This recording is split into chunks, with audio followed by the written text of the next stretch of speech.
Hey, what's up mga kaballers? Maligayang pagbabalik sa aking channel. Halina't pag-usapan natin ang balitang Warriors out na ng players, tanggal na sa lineup. At ang balitang Simmons, may sinabi na sa Lakers. Tara na't pag-usapan natin yan dito sa Basketball Hotshots.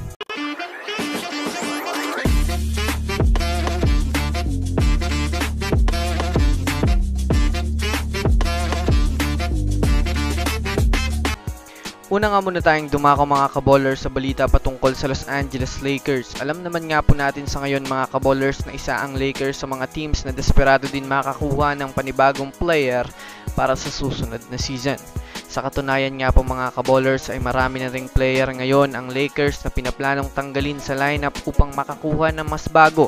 Kagaya na lamang mga kaballers ni D'Angelo Russell mga kaballers na kasalukuyang available na sa trade.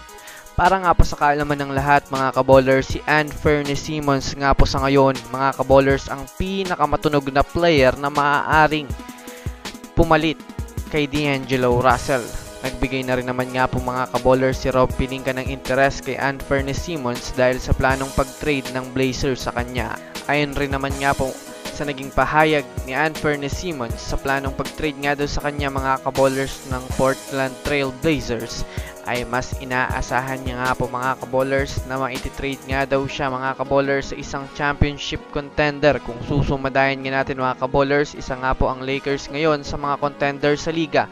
Kaya maaaring Lakers nga po mga kaballers ang gusto niyang mapuntahan na team gayong matagal na rin nga po siyang tinutulak sa kupanang ito.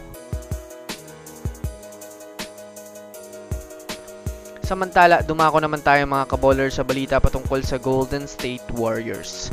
Well, sa kasalukuyan nga po mga kaballers, bagamat man nga po wala pang nakukuhang superstar ang Warriors ngayon ay hindi pa naman nga po tumitigil ang kanilang front office na makipag-ugnayan sa ilang mga teams para makakuha ng isa pang player. Para nga po sa kaalaman ng lahat mga kaballers, kukuha nga po ang Warriors ng panibagong player via sign and trade mga kaballers. Kaya dahil nga po mga kaballers sa may malaki pang improvement ang lineup ngayon ng Warriors na tinatrabaho ni Mike Dunleavy Jr.